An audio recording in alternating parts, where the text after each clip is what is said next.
welcome back to Hooked on Books with Mrs Griffiths. Today I'm going to read you a story called A Dog Named Brian, and it is by Candy Wallace and it's illustrated by Diana Catchpole. So if you're sitting comfortably, let's get reading. Wimple the witch was having trouble with her cat. Now, as you know, all witches need a cat. No cat, no spells. They just don't work without the magic spark from a cat's eyes.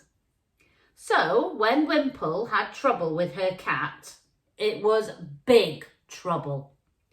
"You're a great big useless heap of fur," she shrieked at Montgomery, who was lying on his back with his paws in the air, snoring.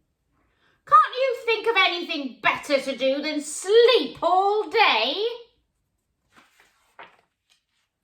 Wimple drew back her large foot and booted him across the room.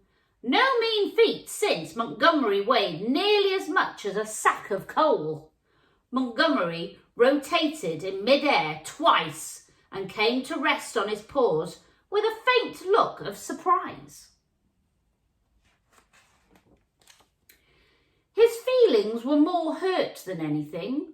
True, he had slowed down a trifle lately, but frankly, he was getting on a bit now. He'd used up 8.5 lives, and all he wanted was a bit of peace. Wimple put her hands on her hips and glowered at Montgomery, who had keeled over on the spot and fallen into an instant slumber. "Right!" she screamed. "That's it! It was time to get another cat, one she could rely on."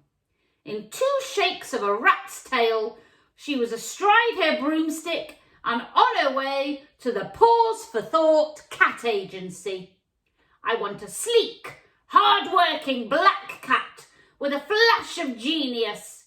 Experience in turning princes into frogs and vice versa would be preferred," she said to the bored-looking witch behind the counter. "No," the assistant said. "What do you mean, no?" said Wimple. "No cats left on our books. We've had a run on them this week." Wimple turned purple. "All we've got left is a dog called Brian." While Wimple stood there, speechless, the assistant went into a back room and came back with a huge bloodhound who looked rather depressed. He knew just what would happen. They always took one look at him and shrieked with laughter.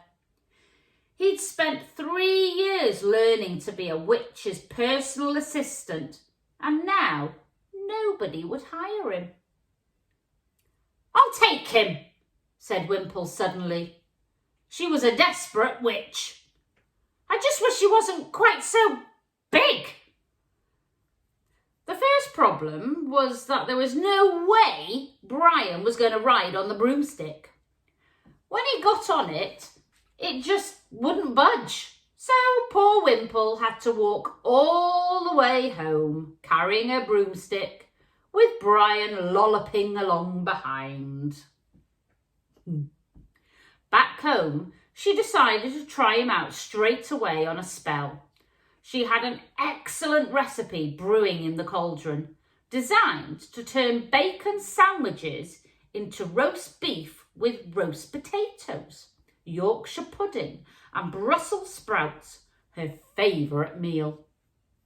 "Right, Brian, all you have to do is sit there and stare at the cauldron until it starts to bubble." Brian looked quietly confident. He'd passed cauldron staring with grade A. "I'll go and find that good-for-nothing cat and tell him he's fired."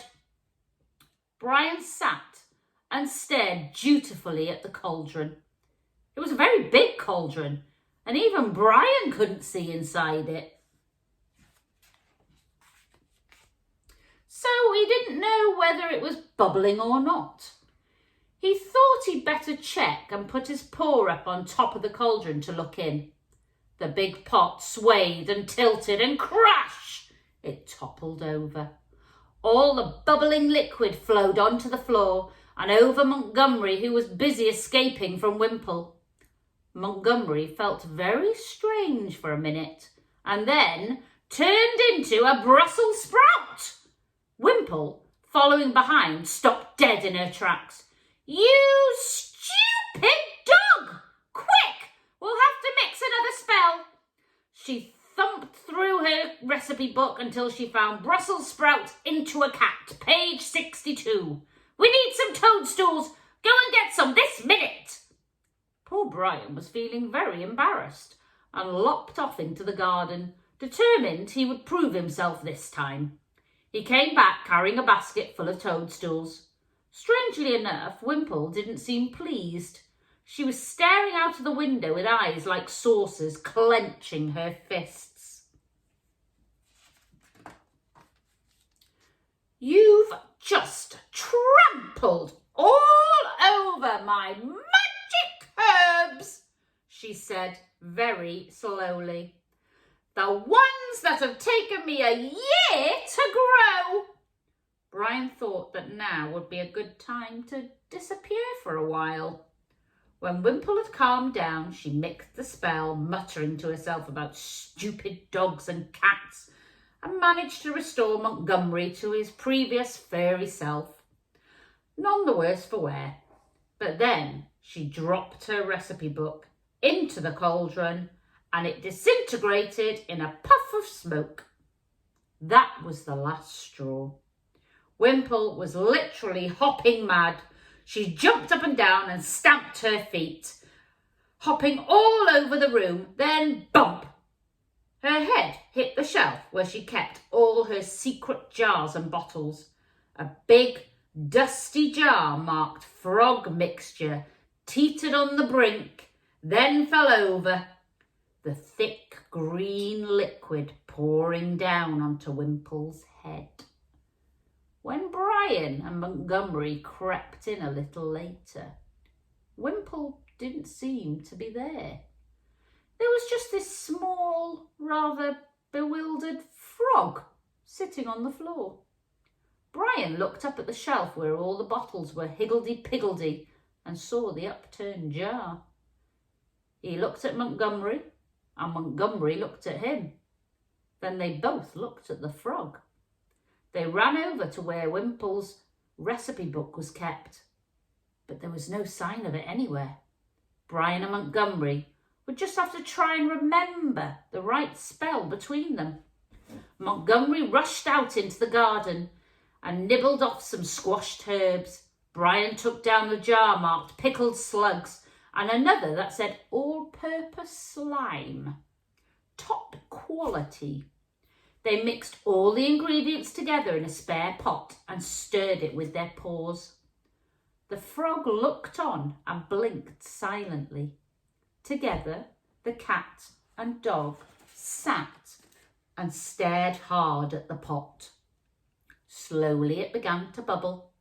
With that, the frog made a sudden leap and landed in the pot with a plop. And out came Wimple. She was a little slimy, to be sure, but it was definitely her. When she dried herself off and had a couple of chocolate biscuits, she felt much better. Wimple sat on her wooden stool and patted Montgomery and Brian on the head. "I was wrong about you two," she said finally. "A witch couldn't have two better assistants." She shuddered as she remembered sitting on the floor with green skin and big feet. She would never turn anyone into a frog again. After she'd thrown away all the frog mixture she could find, she found a big, juicy bone for Brian and a tasty kipper for Montgomery. "What a team!" she cackled and tucked into her roast beef and Yorkshire pudding. The end. I hope you enjoyed it. Take care and I'll see you soon.